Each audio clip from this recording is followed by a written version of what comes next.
So what's going on, guys? It's Triple G here, back with another Borderlands 3 video, and today we're going to be looking at today's hotfix that has just gone live. It is really interesting as this is playing into a theory that we've had for a number of weeks now about Gearbox teeing us up for some really difficult content, and in this week's hotfix they've done something that they've never done before.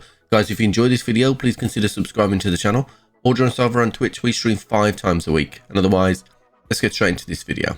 So today in Borderlands 3 marks the beginning of the Broken Hearts Day event.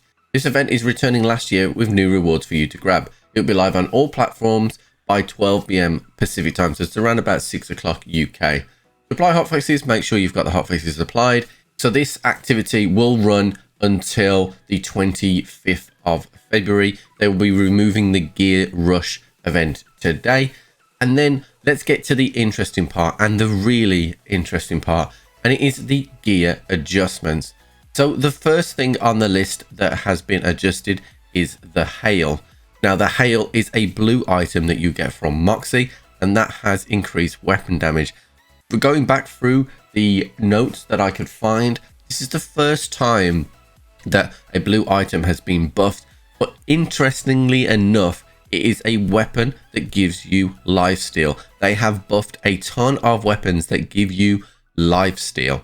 Now this is really interesting. Some of the artifacts in Arms Race were strange. Again, they were like for stuff for like fight for your life and team based. I think that this, with the reveal yesterday of the raid boss being really tough and really difficult, I think this is all leading into some really tough content.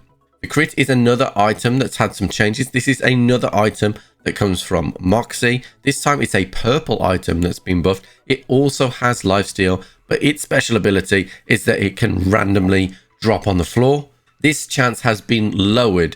I think this is so that you are more likely to use this weapon. And again, it's another weapon with lifesteal. Moxie's bouncing pear grenade has also been increased with damage. Now again, this is another thing that gives you lifesteal, but this one heals your allies as well for 33% of the damage dealt. Another way to stay alive, keep yourself alive when you're taking on hard content. Next, one of my personal favorite weapons in the game, the Chaosan, is getting a buff. This is really good. We're having increased weapon damage from Chaosan.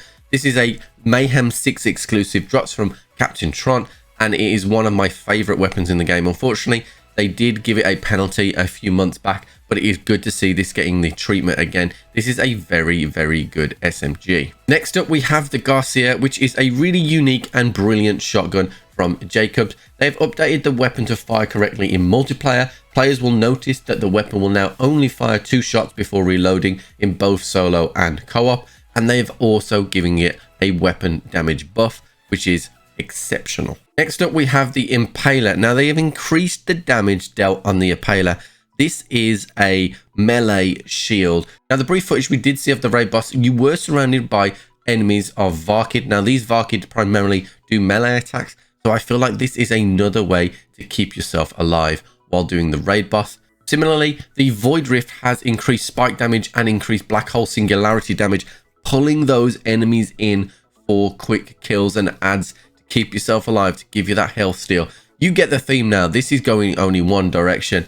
And then the black hole as well has had increased damage dealt, another singularity that pulls enemies in. All in all, this really does look like it's setting up for one of the most grand and magnificent fights in the Borderlands franchise's history. So that's it for today's video, guys. If you have enjoyed this video, please consider subscribing to the channel. It really does help me grow.